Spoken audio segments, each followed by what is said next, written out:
একে একে খুলে যাচ্ছে শেখ হাসিনার মুখোশ, একে একে সামনে আসছে তার দুর্নীতির হাজারো অভিযোগ। দর্শক, জানিয়ে দেব হাতে থাকা সর্বশেষ আপডেট বাংলা সংবাদ। প্রথমেই সংবাদ শিরোনাম। বিডিআর বিদ্রোহের দিন শেখ হাসিনার সঙ্গে কি কথা হয়েছিল জানালেন মঈন।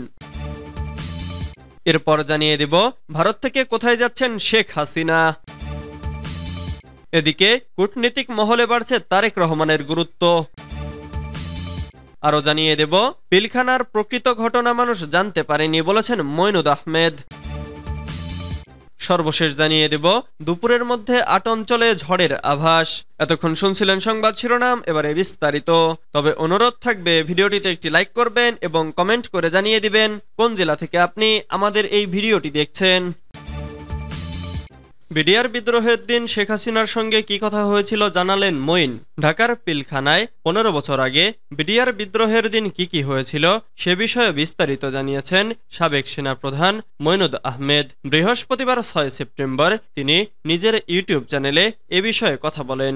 ভিডিওর শুরুতে জুলাই আগস্ট মাসে নিহতদের মাগফিরাত ও আহতদের দ্রুত সুস্থ কামনা এবং বন্যায় ক্ষতিগ্রস্তদের জন্য দোয়া করে মইনুদ আহমেদ বলেন, সরকার ও ছাত্র জনতা যেভাবে ক্ষতিগ্রস্তদের পাশে দাঁড়িয়েছে তা অত্যন্ত প্রশংসনীয়। পিলখানায় বিডিআর বিদ্রোহে ৫৭ জন সেনা অফিসার হত্যাকাণ্ড নিয়ে তিনি বলেন, বিডিআর বিদ্রোহ ঘটনার আমি যখন তদন্তের আদেশ দেই তখন আমাকে বলা হয়, যখন সরকার এ বিষয়ে তদন্ত করছে তখন আমাদের এর প্রয়োজনটা কি? এই তদন্ত করতে সরকারের কাছ থেকে যে সাহায্য প্রয়োজন তা আমরা পাইনি। সাবেক এই সেনা প্রধান বলেন, সেনাবাহিনীর তদন্ত কমিটির নেতৃত্ব দিয়েছিলেন লেফটেন্যান্ট জেনারেল জাহাঙ্গীর আলম চৌধুরী। তিনি তার কাজ সঠিকভাবে সম্পন্ন করতে পারেননি, কারণ অনেকে জেলে ছিল, অনেককে প্রশ্ন করা সম্ভব হয়নি। আমার কাছে এসে বেশ কয়েকবার তার সমস্যার কথা তুলে ধরেন। আমি আশা করি তিনি এখন স্বরাষ্ট্র উপদেষ্টা হয়েছেন। তিনি এই তদন্ত কমিটি পুনর্গঠিত করে জড়িতদের বের করতে সক্ষম হবেন। আমি সরকার গঠনের পর তাকে এ বিষয়ে অনুরোধ করেছি। মইনুদ আহমেদ বলেন, সেদিন ২৫শে ফেব্রুয়ারি সকালে ৭:৩০টায় সেনা সদরের প্রতিদিনের মতো কাজ শুরু হয়। সকালে একটি গুরুত্বপূর্ণ মিটিং ছিল যেখানে সেনাবাহিনীর পরবর্তী বছরের কিছু সিদ্ধান্ত নেওয়া হয়। সকালে আমি সেখানে যাওয়ার প্রস্তুতি নিচ্ছিলাম, এমন সময় সিজিএস লেফটেন্যান্ট জেনারেল সিনহা আমার কাছে এসে বলেন, আমাদের কাছে কিছু মর্টার আছে যা সেনাবাহিনী ব্যবহার করে না, এর গুদামজাত এবং রক্ষণাবেক্ষণ আমাদের জন্য কঠিন। বিডিআর এগুলো ব্যবহার করে, এগুলো তারা নিয়ে গেলে আমাদের উপকার হবে। ভারত থেকে কোথায় যাচ্ছেন শেখ হাসিনা? কোথায় আবাস গড়বেন সাবেক প্রধানমন্ত্রী শেখ হাসিনা? দেশে ফিরবেন কবে? নাকি ভারতেই রাজনৈতিক আশ্রয় নিয়ে থেকে যাবেন? শেখ হাসিনাকে নিয়ে ঘুরে ফিরে সামনে আসছে এসব প্রশ্ন।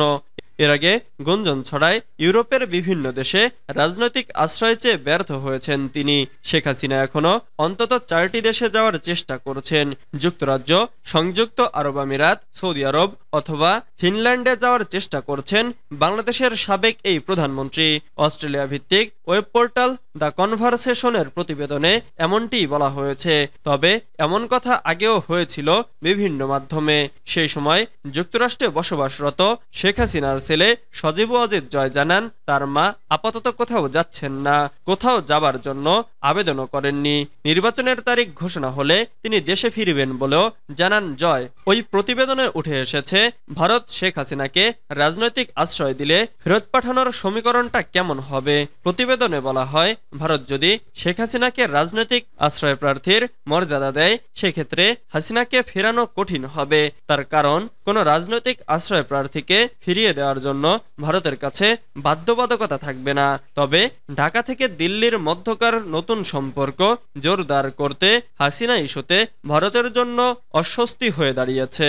এদিকে ভারতে শেখ হাসিনার অবস্থান নিয়ে নাখোশ বিএনপি, জামাতে ইসলামী সহ শীর্ষ পর্যায়ের রাজনৈতিক দলগুলো। শুধু তাই নয়, বৈষম্য বিরোধী ছাত্র আন্দোলনের শীর্ষ নেতারাও হাসিনাকে বিচারের কাঠগড়ায় দাঁড় করানোর কথা বলছেন। এখন পর্যন্ত শেখ হাসিনার বিরুদ্ধে শতাধিক মামলা দায়ের হয়েছে। একই সঙ্গে গণহত্যার অভিযোগে তদন্ত চলছে আন্তর্জাতিক অপরাধ ট্রাইব্যুনালে। কূটনৈতিক মহলে বাড়ছে তারেক রহমানের গুরুত্ব। গত ৫ আগস্ট শেখ হাসিনা ও তার সরকারের পতনের পর দেশের সবচেয়ে জনপ্রিয় রাজনৈতিক দল হিসেবে বিএনপিকে গুরুত্ব দিচ্ছেন বিভিন্ন প্রভাবশালী দেশ ও কূটনীতিকরা। গত কয়েকদিনে বাংলাদেশে নিযুক্ত চীনা রাষ্ট্রদূত Yao Wen, British high commissioner Sarah Catherine Cooke সহ বেশ কয়েকটি দেশের কূটনীতিকরা বিএনপির শীর্ষ পর্যায়ের প্রতিনিধি দলের সঙ্গে বৈঠক করেছেন। পৃথক এসব বৈঠকে বিভিন্ন দেশের কূটনীতিকরা বিএনপির ভবিষ্যৎ পরিকল্পনা ও দলটির অবস্থান জানার চেষ্টা করছেন। এসব বৈঠকে অংশ নেওয়া বিএনপির সংশ্লিষ্ট নেতারা বলেন, দল ঘোষিত ৩১ দফার ওপর বিস্তারিত ব্যাখ্যা দিয়ে বিএনপির বর্তমান অবস্থান জানানো হয়েছে। বিশেষ করে বিএনপি আগামীতে সরকার গঠন করলে জাতীয় সরকার ব্যবস্থায় দেশ পরিচালনা এবং দ্বিকক্ষ বিশিষ্ট পার্লামেন্ট ব্যবস্থা সংবিধানে সংযুক্ত করা সহ সাংবিধানিক প্রতিষ্ঠানগুলোর গুরুত্বপূর্ণ সংস্কার বিষয়ে ইতিবাচক আলোচনা স্থান পায়।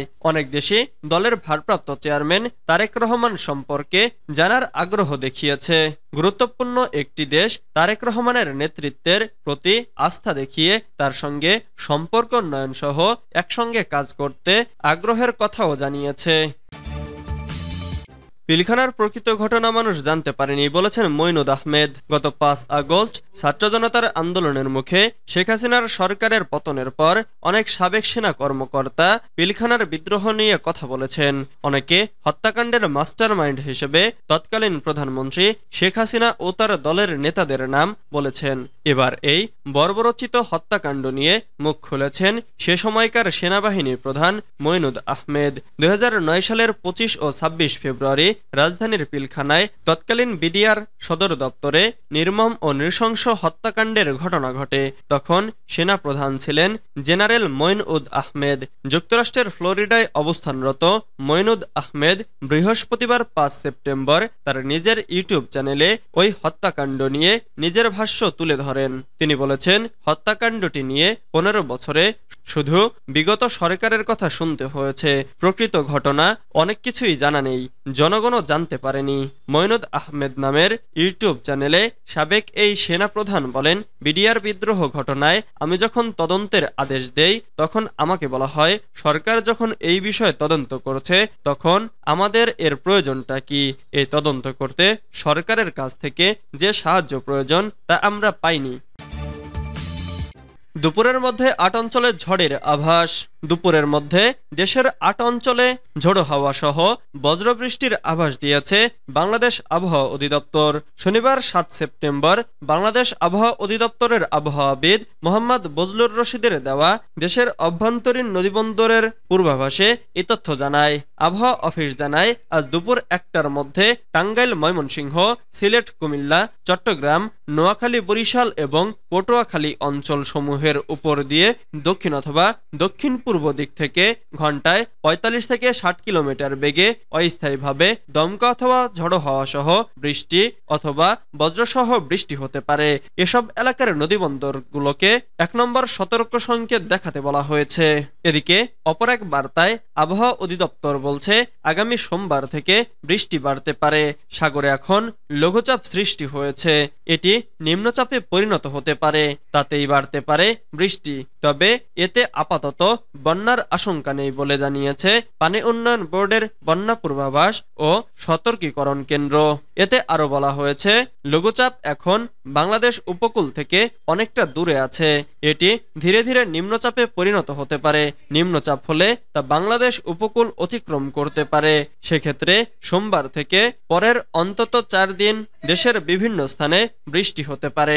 অপেক্ষাকৃত বেশি বৃষ্টি হতে পারে খুলনা, বরিশাল, ময়মনসিংহ ও সিলেটে।